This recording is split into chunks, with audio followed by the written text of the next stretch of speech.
Ug karon, maayong buntag sa kaninyo tanan mga busing.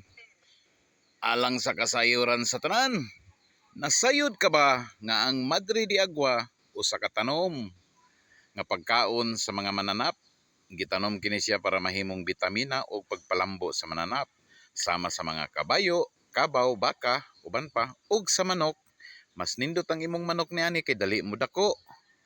Makahatag pod kani og bitamina sa imong mga manok, kondisyon ang imong manok permanente.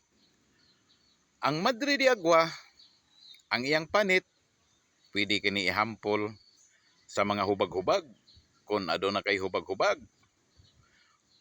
Ug ang iyang dahon pwede kini lagaon itambal sa sakit sa tiyan kung ikaw gisakitan og tiyan.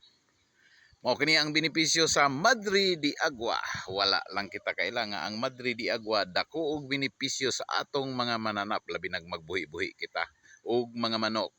Alang sa kasayuran sa inyong tanan, mayong buntag, nasayod ka ba?